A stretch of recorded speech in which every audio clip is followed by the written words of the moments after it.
Hello my dear friends, welcome back to Cypro Junior Scientific Officer ക്ലാസ്സുകൾ start ചെയ്തിട്ടുണ്ട്.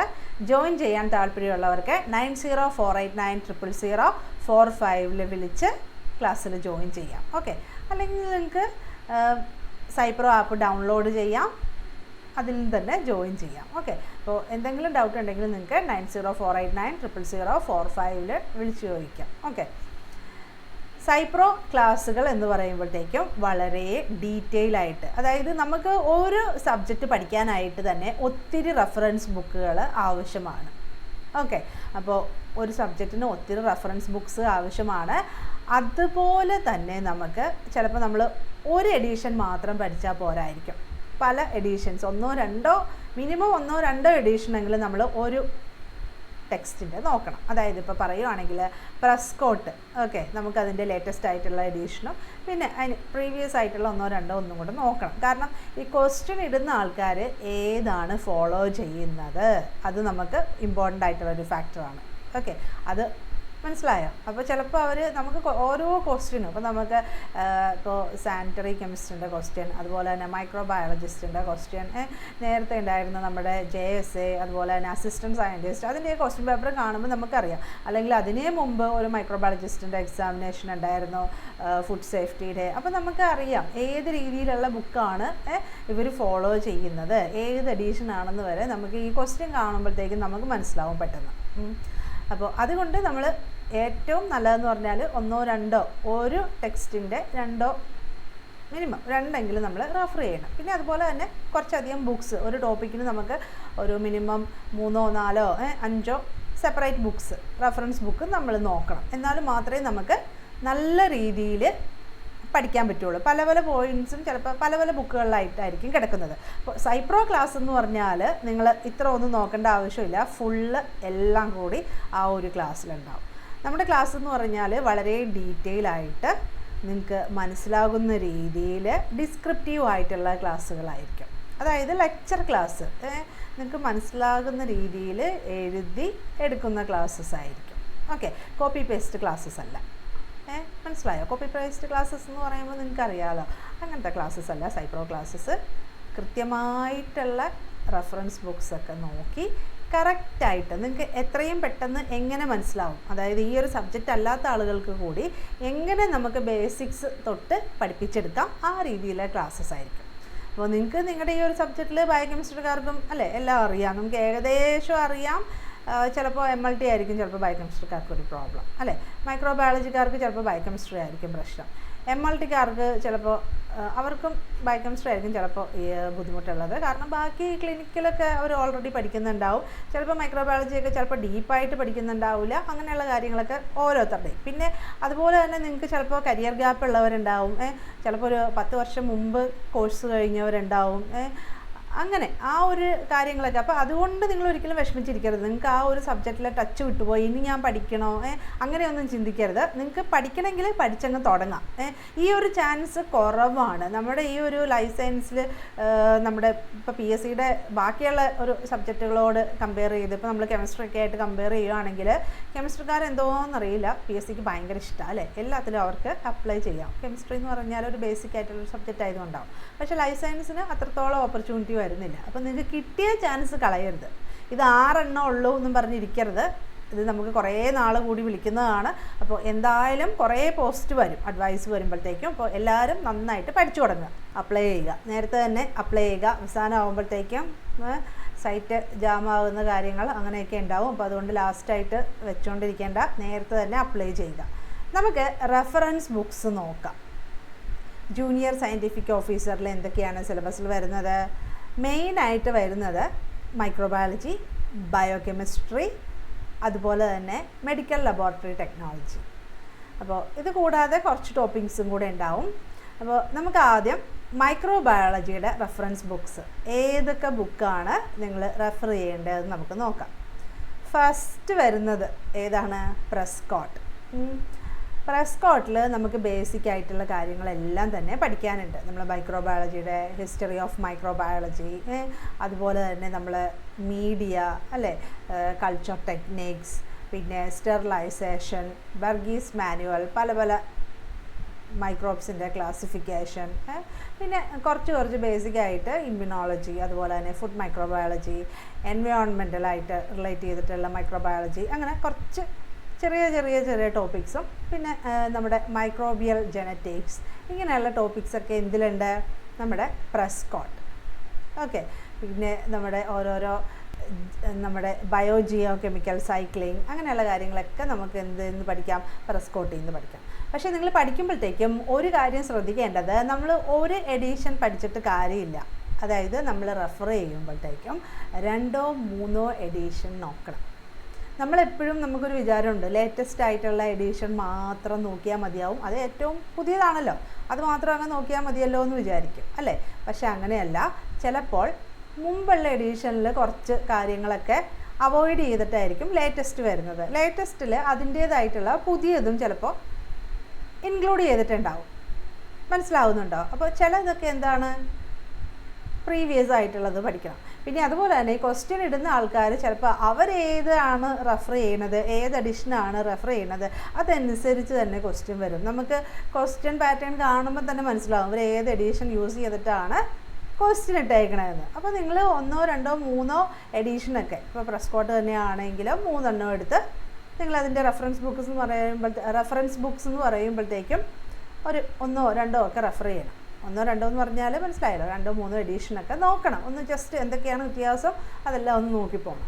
Questions വരുമ്പോഴത്തേക്കും അവർ അതിൽ നിന്നായിരിക്കും ചിലപ്പോൾ ആ ഒരു രീതിയിൽ പാറ്റേൺ ഫോളോ ചെയ്യുകയാണെങ്കിൽ ചിലപ്പോൾ ചില കാര്യങ്ങൾ അപ്ഡേറ്റ് ചെയ്തേക്കണം, ചിലപ്പോൾ അവർ ശ്രദ്ധിക്കില്ല, പഴയത് തന്നെയായിരിക്കും വരുന്നത്. പിന്നെ അടുത്ത ഒരു നല്ലൊരു ബുക്കാണ് അനന്തനാരായൺ. അപ്പോൾ അനന്തനാരായണിൽ ബേസിക് ആയിട്ടുള്ള കുറേ കാര്യങ്ങളുണ്ട്, അത് നിങ്ങൾക്ക് നോക്കാം. പിന്നെ മെഡിക്കൽ മൈക്രോബയോളജി കുറച്ച് കൂടുതലുണ്ട്, പാരസൈറ്റോളജിയൊക്കെ പുതിയ എഡിഷനിൽ ഉണ്ട്, അതുപോലെ തന്നെ പഴയ എഡിഷൻസും നിങ്ങൾ നോക്കുക. അനന്തനാരായണൻ നല്ലൊരു ബുക്കാണ്. ഓക്കെ, അനന്തനാരായണൻ നല്ലൊരു ബുക്കാണ് കേട്ടോ, വായിക്കാനായിട്ട് നല്ലൊരു ബുക്കാണ്. പിന്നെ ബ്രോക്ക് ബയോളജി ഓഫ് മൈക്രോ ഓർഗാനിസംസ്, അതും നിങ്ങൾക്ക് നോക്കാം, റെഫർ ചെയ്യാൻ പറ്റിയ ബുക്സാണ്. പക്ഷേ ഏത് ബുക്ക് നിങ്ങൾ റെഫർ ചെയ്യുമ്പോഴത്തേക്കും നിങ്ങൾക്ക് ആ സബ്ജക്റ്റിലുള്ള നോളേജ് അത്ര ഇല്ലെങ്കിൽ ബുക്സിൽ ചിലപ്പോൾ അല്ലേ ചില ടൈപ്പിംഗ് മിസ്റ്റേക്സ് ഒക്കെ ചില ബുക്സിലൊക്കെ കാണും.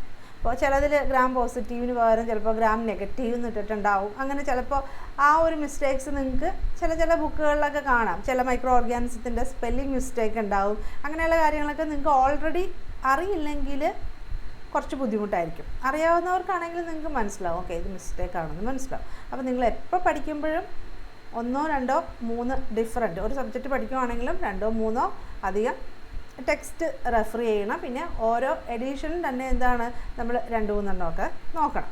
അപ്പോൾ അതാണ് മെയിനായിട്ടുള്ള കാര്യം, റെഫറൻസ് ബുക്സ് നോക്കുന്ന കാര്യം. ഓക്കെ, അപ്പോൾ നിങ്ങൾക്ക് എപ്പോഴും പഠിച്ച് തീർക്കുക എന്നുള്ള പ്രശ്നം വരരുത്, നന്നായിട്ട് പഠിക്കുക എന്നുള്ള കാര്യം തന്നെ ഫോക്കസ് ചെയ്യാവുള്ളൂ. ഓക്കെ, അപ്പോൾ ഇതാണ് മെയിനായിട്ടുള്ള ബുക്സ് മൈക്രോബയോളജിയുടെ. ഇനി നമുക്ക് ബാക്കി അടുത്ത ടോപ്പിക്സിൻ്റെ നോക്കാം.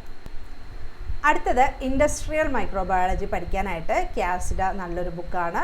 പിന്നെ പ്രസ്കോട്ടിൻ്റെ തന്നെ ഇൻഡസ്ട്രിയൽ മൈക്രോബയോളജി ആയിട്ട് റിലേറ്റ് ചെയ്തിട്ടുള്ള ടെക്സ്റ്റ് അവൈലബിൾ ആണ്, അത് പഠിച്ചാൽ മതിയാവും ഇൻഡസ്ട്രിയൽ മൈക്രോബയോളജിക്ക്. പിന്നെ വേറൊരു ടെക്സ്റ്റാണ് പ്രിൻസിപ്പിൾസ് ഓഫ് ഫെർമെൻറ്റേഷൻ ടെക്നോളജി.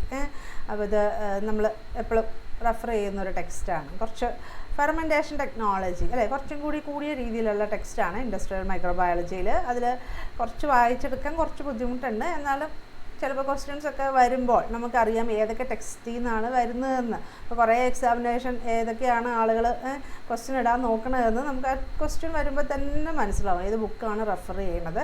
ആ രീതിയിൽ വേണം നമ്മൾ വേർഡ് ബൈ വേർഡ് നമ്മൾ പഠിക്കണം ഓരോന്നിൻ്റെ. ഓക്കെ, അടുത്തത് ഫ്രേസിയർ, ഫുഡ് മൈക്രോബയോളജിയുടെ ബേസിക്സും കാര്യങ്ങളൊക്കെ പഠിക്കാനായിട്ട് നല്ലൊരു ബുക്കാണ് ഫ്രേസിയറിൻ്റെ ഫുഡ് മൈക്രോബയോളജി, എല്ലാം തന്നെ അതിലുണ്ട്. ഇനി ഇമ്മ്യൂണോളജി കുറച്ച് ഡീറ്റെയിൽ ആയിട്ട് പഠിക്കാൻ പറ്റിയ ബുക്കാണ് ക്യൂബി. പ്രസ്കോട്ടിൽ നിങ്ങൾക്ക് ബേസിക് ആയിട്ടുള്ള കാര്യങ്ങളൊക്കെ പഠിക്കുക, അത് കഴിഞ്ഞ ശേഷം ക്യൂബിയിലെ ഇമ്മ്യൂണോളജി പഠിക്കുക. പിന്നെ വേറൊരു ബുക്കാണ് നമ്മുടെ പെൽസാർ മൈക്രോബയോളജി. ഇത് കുറച്ച് ബേസിക് ആയിട്ടുള്ള ബുക്കാണ്, ബേസിക് മൈക്രോബയോളജി. എല്ലാവരും BSc മൈക്രോബയോളജി ഒക്കെ പഠിക്കുന്ന കുട്ടികൾ റെഫർ ചെയ്യുന്ന ബുക്കാണ്. അപ്പോൾ ആദ്യം പഠിച്ചു തുടങ്ങാനായിട്ട് വേണമെങ്കിൽ എടുക്കാം. എന്നാലും നമുക്ക് എപ്പോഴും പ്രസ് കോട്ട് വായിക്കുന്നത് തന്നെയായിരിക്കും നല്ലത്, മൈക്രോബയോളജിയുടെ ബേസിക് ആയിട്ടുള്ള കാര്യങ്ങളൊക്കെ പഠിക്കാനായിട്ട് നല്ലത്. അപ്പോൾ ഇതാണ് മൈക്രോബയോളജിയുടെ റെഫറൻസ് ബുക്ക്. അപ്പോൾ നമുക്ക് അടുത്ത വീഡിയോയിൽ നെക്സ്റ്റ് സബ്ജക്റ്റിൽ ഏതൊക്കെയാണ് ബുക്ക് പഠിക്കേണ്ടതെന്ന് നമുക്ക് നോക്കാം. പിന്നെ ഇത് കൂടാതെ നമുക്കിപ്പോൾ മെഡിക്കൽ മൈക്രോബയോളജിയിലൊക്കെ കുറേ റെഫറൻസ് ബുക്സ് ഉണ്ട്. അപ്പോൾ പ്രധാനപ്പെട്ട ബുക്സാണ് ഇപ്പോൾ നിങ്ങളോട് പറഞ്ഞത് കേട്ടോ. അപ്പോൾ സൈപ്രോ junior scientific officer course available ആണ്. കോഴ്സിന് ജോയിൻ ചെയ്യാൻ താല്പര്യമുള്ളവർക്ക് 9048900045 വിളിച്ച് ജോയിൻ ചെയ്യാം. നമ്മുടെ സൈപ്രോ കോഴ്സുകളുടെ പ്രത്യേകത അറിയാലോ, വളരെ ഡീപ്പായിട്ടുള്ള ക്ലാസ്സസ് ആയിരിക്കും. നിങ്ങൾക്ക് ജസ്റ്റ് ഒരു റീഡിങ് ക്ലാസ് പോലെ അല്ല കേട്ടോ. നമുക്കിപ്പോൾ മൈക്രോബയോളജി, ബയോകെമിസ്ട്രി, അതുപോലെ തന്നെ നമുക്ക് MLT ഒക്കെ പഠിക്കുമ്പോഴത്തേക്കും ജസ്റ്റ് നമുക്ക് ഒരു കോപ്പി പേസ്റ്റ് ക്ലാസ്സിനേക്കാളും നല്ലത് നല്ല ഡിസ്ക്രിപ്റ്റീവായിട്ട് പഠിക്കുന്നതായിരിക്കും. നമുക്ക് കുറച്ചധികം കൂടുതൽ പഠിക്കാനുണ്ട് അല്ലേ. നിങ്ങൾക്ക് നമ്മളെങ്ങനെയാണ് ഒരു ലെക്ചർ ക്ലാസ് അതുപോലെ ആയിരിക്കും നിങ്ങൾക്ക് ക്ലാസ്സസ്. ഓക്കെ, അപ്പോൾ നമുക്ക് ഒത്തിരി പഠിക്കാനുണ്ട്, ഒത്തിരി ബുക്ക് റെഫർ ചെയ്തിട്ടുള്ള ക്ലാസ്സസ് ആയിരിക്കും. അപ്പം നിങ്ങൾക്ക് ക്വസ്റ്റ്യൻ ഏത് രീതിയിൽ ക്വസ്റ്റ്യൻ വന്നാലും നിങ്ങൾക്ക് ആൻസർ ചെയ്യാം. അതുപോലെ തന്നെ സൈപ്രോ ജൂനിയർ സയൻറ്റിഫിക് ഓഫീസറിൻ്റെ ഒപ്പം തന്നെ ടെസ്റ്റ് സീരീസ് നിങ്ങൾക്ക് ഫ്രീ ആയിരിക്കും. ഏകദേശം ഒരു 10,000+ ക്വസ്റ്റ്യൻസ് ഉണ്ടാവും. ഓക്കെ, നമുക്ക് കുറച്ച് കൂടുതൽ ക്വസ്റ്റ്യൻ പ്രാക്ടീസ് ചെയ്ത് കഴിഞ്ഞാൽ മാത്രമേ നെഗറ്റീവ് മാർക്സ് ഒഴിവാക്കാൻ പറ്റുള്ളൂ. അല്ലെങ്കിൽ ഇപ്പോൾ കൂടുതൽ പഠിക്കുന്നവർക്ക് എപ്പോഴും ഒരു പ്രശ്നം വരുന്നത് എന്താണെന്നറിയാമോ? Negative mark. ഒരു എക്സാമിന് എന്താ നിങ്ങൾ ചെയ്യുന്നത്? നെഗറ്റീവ് മാർക്ക് കൂടുതലങ്ങ് മേടിക്കും. നമുക്ക് സബ്ജക്റ്റ് അറിയാവുന്നവർക്കും സബ്ജക്റ്റ് അറിയാൻ പാടില്ലാത്തവർക്കും തമ്മിലുള്ളൊരു വ്യത്യാസം എന്ന് പറഞ്ഞാൽ, സബ്ജക്റ്റ് അറിയാവുന്നവർ ഒരു ക്വസ്റ്റ്യൻ കാണുമ്പോഴത്തേക്കും അത് കണ്ടിട്ടുണ്ടാവും, അല്ലെങ്കിൽ എപ്പോഴെങ്കിലും അത് ഒന്ന് നോക്കി പോയിട്ടുണ്ടാവും. അപ്പോൾ എന്ത് ചെയ്യും? അത് ആൻസർ ചെയ്യും. അത് ആൻസർ ചെയ്യാതിരിക്കാൻ നമ്മുടെ മനസ്സ് നമ്മളെ സമ്മതിക്കില്ല എക്സാം ഹോളിൽ വെച്ച് അല്ലേ. നമ്മളത് എങ്ങനെയെങ്കിലും അവിടെ അത് ആൻസർ ചെയ്തിട്ടേ പോയുള്ളൂ. അപ്പോൾ അങ്ങനെ സബ്ജക്റ്റ് അറിയാവുന്നവർ കൂടുതൽ ക്വസ്റ്റ്യൻ നോക്കും. അറിയില്ലാത്ത ക്വസ്റ്റ്യൻസും അല്ലെങ്കിൽ സംശയമുള്ള ക്വസ്റ്റ്യൻസൊക്കെ ലാസ്റ്റുള്ള ഒരു 5 മിനിറ്റ് അല്ലെങ്കിൽ ഒരു 10 മിനിറ്റാണ് നമുക്ക് ഏറ്റവും പ്രശ്നം. ആ ഒരു സമയത്ത് നമ്മുടെ മനസ്സ് അല്ലേ ഒരു അങ്ങോട്ടും ഇങ്ങോട്ടും ഒരു ആടിയ ഒരു സ്ഥിതിയായിരിക്കും. എന്നാൽ പിന്നെ ഇതും കൂടെ ആൻസർ ചെയ്തിട്ട് പോകാമെന്ന് ഓർക്കും അല്ലേ. ആ ഒരു സമയത്ത് എല്ലാം ഒരുവിധപ്പെട്ട എല്ലാം തെറ്റാൻ ചാൻസ് ഉള്ള നെഗറ്റീവ് മാർക്ക് മൊത്തം വാരി കൂട്ടുന്ന ഒരു സമയമാണ് നമ്മുടെ എക്സാമിൻ്റെ ലാസ്റ്റത്തെ ഒരു 10-15 മിനിറ്റ്. പക്ഷേ ഈ സബ്ജക്റ്റ് അറിയില്ലാത്ത ആളുകളെന്ന് പറയുമ്പോഴത്തേക്കും പുതിയതായിട്ട് പഠിക്കുന്നവർ അപ്പോൾ നിങ്ങൾക്ക് നിങ്ങളുടെ ഈ ഒരു സബ്ജക്റ്റിൽ, അതായത് ചിലപ്പോൾ നമുക്ക് പറയാം കുറച്ച് കരിയർ ഗ്യാപ്പ് ഉള്ളവരായിരിക്കാം, അല്ലെങ്കിൽ നമുക്ക് ഇപ്പോൾ വേറൊരു സബ്ജക്റ്റിൽ എക്സാമ്പിൾ നമുക്ക് പറയുകയാണെങ്കിൽ ഇപ്പോൾ കെമിസ്ട്രിക്കാർക്കൊക്കെ കുറേ ലൈസൻസിൻ്റെ എക്സാമിനേഷൻ എഴുതാം. ഓക്കെ, അപ്പോൾ അവരങ്ങനെ നെഗറ്റീവ് മാർക്കിംഗ് വരത്തില്ല. കാരണം എന്താണ്? അവർ പഠിക്കാതെ വിട്ട ഏരിയ ക്വസ്റ്റ്യൻ ചോദിച്ചിട്ടുണ്ടെങ്കിൽ അവർ എഴുതില്ല. പക്ഷെ നമ്മളങ്ങനെയല്ല. നമ്മൾ ഏതെങ്കിലും ഒരു ഏരിയ പഠിക്കാതെ വിട്ടാലും നമ്മളത് ഓൾറെഡി നമ്മൾ ഏതെങ്കിലും ഏതെങ്കിലും ഒരു സമയത്ത് നമ്മളത് കേട്ടിട്ടുണ്ടാവും, അല്ലെങ്കിൽ നമുക്കത് വായിച്ചാൽ മനസ്സിലാവുന്ന ക്വസ്റ്റ്യൻസ് ആണെങ്കിൽ എന്ത് പറ്റും? നമ്മൾ നെഗറ്റീവ് മാർക്ക് ചെയ്യും. അത് നമ്മൾ മാർക്ക് ചെയ്യും, ചിലപ്പോൾ അത് തെറ്റും. നമ്മൾ ചിലപ്പോൾ ഒരു എക്സാമിന് പ്രിപ്പയർ ചെയ്യുമ്പോഴത്തേക്കും കുറേ പഠിക്കുന്നുണ്ടാവും. ഓക്കെ, കുറേ പഠിക്കുന്നുണ്ടാവും. സിലബസ് ഇപ്പോൾ ഒരു ഭൂരിഭാഗം സ്റ്റുഡൻസും സിലബസ് നന്നായിട്ട് കവർ ചെയ്തിട്ട് തന്നെയായിരിക്കും എക്സാമിനേഷന് പോകുന്നത് അല്ലേ. പക്ഷേ ഒരു കാര്യം എന്ന് പറഞ്ഞാൽ വേണ്ടത്ര ക്വസ്റ്റ്യൻ പ്രാക്ടീസ് ചെയ്തിട്ടുണ്ടാവില്ല. നമ്മൾ പഠിക്കുന്നുണ്ടാവും എന്തെങ്കിലുമൊക്കെ, അല്ലെങ്കിൽ എങ്ങനെയെങ്കിലുമൊക്കെ സിലബസ് തീർത്തിട്ടുണ്ടാവും. പക്ഷേ നമുക്കൊരു ക്വസ്റ്റ്യൻ വന്നു കഴിയുമ്പോഴത്തേക്കും അതിൽ നിന്ന് എങ്ങനെ ആ ഒരു മാർക്ക് നമുക്ക് നേടണം, അല്ലെങ്കിൽ എങ്ങനെ അത് നെഗറ്റീവ് മാർക്കിലേക്ക് പോകരുത് എന്നുള്ള കാര്യം നമ്മളിത് ചിന്തിക്കുന്നില്ല. നമ്മൾ പഠിച്ച കാര്യങ്ങളൊക്കെ ആ എക്സാം ഹോളിൽ എക്സാം ഹാളിൽ ചെല്ലുമ്പോൾ മാത്രമാണ് നമ്മൾ റിക്കളക്ട് ചെയ്യുന്നത്. അപ്പോൾ ആ ഒരു സമയത്ത് ചിലപ്പോൾ നമ്മൾ നെഗറ്റീവ് മാർക്കിംഗ് വരുത്തും. ഇപ്പോൾ എപ്പോഴും ഒരു ലിസ്റ്റിൽ താഴെ വരുന്ന ആളുകൾ മിക്കവാറും പഠിക്കാത്ത ആളുകളായിരിക്കില്ല. അവരെന്തായിരിക്കും? അവർ എക്സാം ഹാളിൽ ചെന്ന് നെഗറ്റീവ് മാർക്കിങ് അല്ലേ, നെഗറ്റീവ് മാർക്സ് വാരി കൂട്ടുന്ന ആളുകളായിരിക്കും. മനസ്സിലാകുന്നുണ്ടോ? അതായത് നമുക്കൊരു സബ്ജക്റ്റ് നമ്മൾ ഫുള്ള് പഠിച്ചു, എന്തൊക്കെയോ പഠിച്ചിട്ടുണ്ട്, ഏതൊക്കെയോ പഠിച്ചിട്ടുണ്ട്. അപ്പോൾ നമ്മളൊരു ക്വസ്റ്റ്യൻ കിട്ടുമ്പോഴത്തേക്കും അത് നമ്മൾക്ക് അറിയാമായിരിക്കും. അപ്പോൾ നിങ്ങൾക്ക് റിലേറ്റ് ചെയ്യാൻ പറ്റും. നേരത്തെയൊക്കെ എക്സാമിനേഷൻ നമ്മുടെ സയൻസിലുള്ള എക്സാമിനേഷനൊക്കെ എഴുതിയിട്ടുള്ളവരാണെങ്കിൽ നിങ്ങൾക്ക് റിലേറ്റ് ചെയ്യാൻ പറ്റും അല്ലേ.